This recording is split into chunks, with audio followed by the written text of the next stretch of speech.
नमस्कार मंडळी, निराळीमाई चॅनलमध्ये आपले स्वागत आहे. चंपाषष्ठीनिमित्त खंडोबाची माहिती आपल्यासोबत शेअर करते. सध्या मराठी मार्गशीर्ष महिना 2023 सुरू आहे. नुकतीच भाविक महिलांनी मार्गशीर्ष गुरुवारी वैभवलक्ष्मीचं व्रत पूजा केली आहे आणि मार्गशीर्ष शुद्ध प्रतिपदेपासून खंडोबाचे नवरात्र सुरू झाले आहे. मार्गशीर्ष शुद्ध षष्ठीला चंपाषष्ठी म्हणतात. महाराष्ट्रातील काही भागात चंपाषष्ठीचा उत्सव खंडोबा प्रित्यर्थ होतो. या उत्सवामागेही छोटीशी कथा आहे. फार वर्षांपूर्वी मणी आणि मल्ल या नावाचे दोन राक्षस उन्मत्त झाले. लोकांना त्रास देऊ लागले.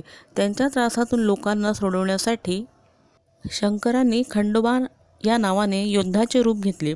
मार्गशीर्ष शुद्ध प्रतिपदेपासून षष्ठीपर्यंत त्यांच्याशी युद्ध केले आणि षष्ठीच्या दिवशी त्यांचा वध केला. त्यानिमित्त षष्ठीच्या दिवशी खंडोबाच्या देवळातून हा उत्सव असतो.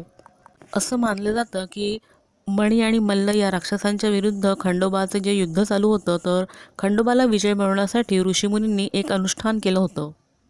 यज्ञ केलेला होता. 6 दिवस हे युद्ध सुरू होतं आणि प्रत्येक दिवशी ऋषीमुनी जसा जसा विजय मिळतो त्याप्रमाणे फुलांची माळ त्या आपल्या यज्ञाच्या ठिकाणी अनुष्ठानांवर चढवत होते. 9व्या दिवशी विजय मिळाला आणि खंडोबाचं हे नवरात्र म्हणून तेव्हापासून हे त्याची प्रथा पडलेली आहे.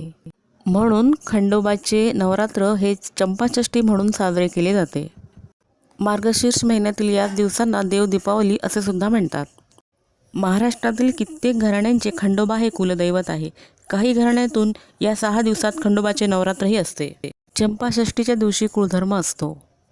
पूर्णावरणाचा स्वयंपाक करून खंडोबाला नैवेद्य दाखवतात. तर काही घरांमध्ये रोडगा म्हणजे बाजरीचं पीठ, कांद्याची पात आणि दूध घालून तो भाजलेला असा तो रोडगा आणि वांग्याचं भरीत असा नैवेद्य काही घरांमधून खंडोबाला दाखवला जातो.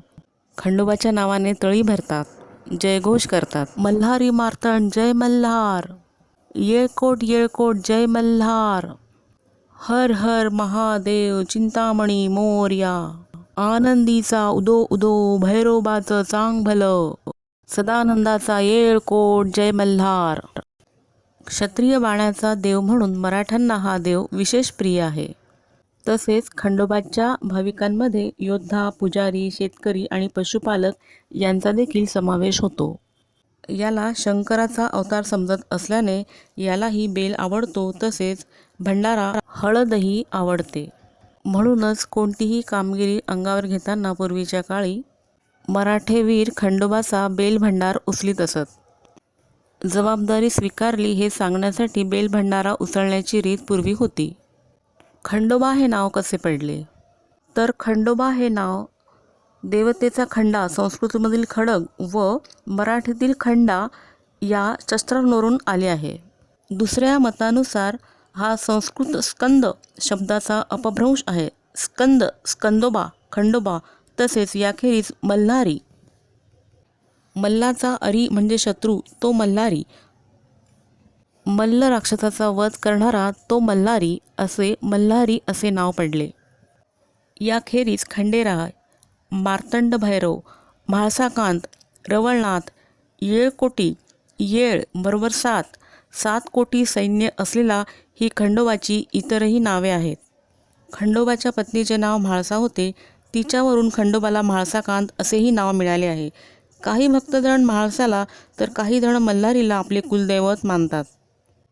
खंडोबाला बाणाई किंवा बानुबाई अशी आणखीही एक पत्नी होती असे मानतात. महाराष्ट्रात जेजुरी, पाली, मंगसुळी ही खंडोबाची स्थाने प्रसिद्ध आहेत.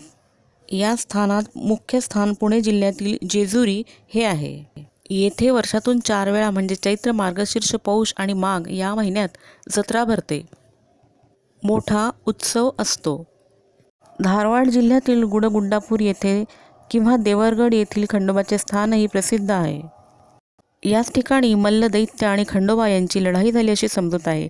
या देवालयात खंडोबाचे 10 हात लांबीचे धनुष्य ठेवले आहे. या ठिकाणी आश्विन महिन्यात नवमी दशमीला मोठी जत्रा भरते. तसेच मनमाडजवळ चांदूर आणि सातारा जिल्ह्यातील पाली येथील खंडोबाचे प्रसिद्ध मंदिर आहे.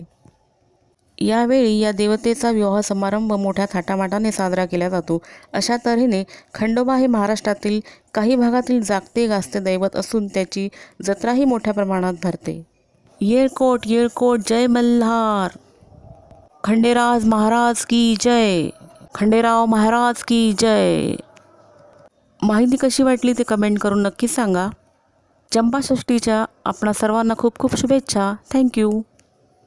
प्लीज लाईक शेअर सबस्क्राईब निराली माय चॅनल. बेल आयकॉनही दाबा म्हणजे नवीन व्हिडिओ आपणास पाहायला मिळतील. थँक्यू.